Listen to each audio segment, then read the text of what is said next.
tea. The milkman, the paper boy, evening TV. Everywhere you look, there's a heart, a hand to hold on to. Everywhere you look, there's a face of somebody who needs you. Everywhere you look, when you're lost out there and you're all alone, life is waiting to carry you home. Everywhere you look, everywhere you look.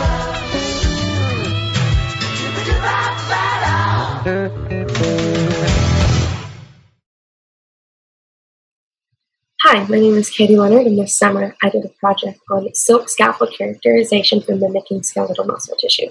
I did this in the Stoppa lab underneath PhD mentor Elizabeth Aikman. A little bit about me: I'm a rising senior at Auburn University studying chemical engineering with minors in kinesthesiology and dance. I also have a 2.5-year-old puppy named Copa, who is the light of my life. The main goal of this project was to generate a silk biomaterial that could be used for an engineered skeletal muscle tissue platform. The reason why we need to do this is to investigate incurable muscular dystrophies that have a limited patient pool that have not been allowed to be researched properly.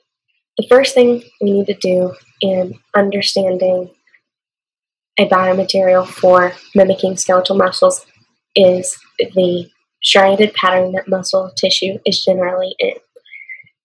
Anisotropic freezing allows us to create that same striated pattern. You can see in the SEM image on the right-hand side what that looks like. Now, how do we make this anisotropic silk scaffold? First, we start by boiling the silk in sodium carbonate to remove the sursin, which is not biocompatible. Then we knead the silk into solution to be able to freeze it. So we add lithium bromide. However, that is also harmful to the body, so we remove the lithium bromide by dialysis, and then we can finally freeze our sample into the silk scaffold. We do this by anisotropic freezing, which is dry ice and ethanol on opposing sides, and that allows the sponge to freeze inward and create that striated pattern. Next, we need to test all of the mechanical properties of the silk biomaterial to be able to match it to muscle tissue, and so we do that by pulling apart our silk scaffold, which you can see in this video.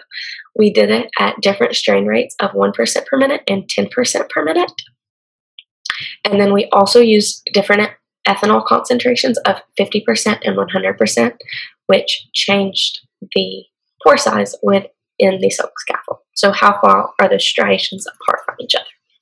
These are the stress strain curves that our rheometer was able to give us. You can see all the different samples. However, it's a little bit easier to look at the linear region, which is from 0 to 5%, and calculate the Young's modulus. And the Young's modulus is a measure of stiffness and how well it can take different forces. Skeletal muscle tissue generally has a Young's modulus anywhere from 20 to 40 kPa, depending on how much you exercise and what muscle you're specifically looking at within the body.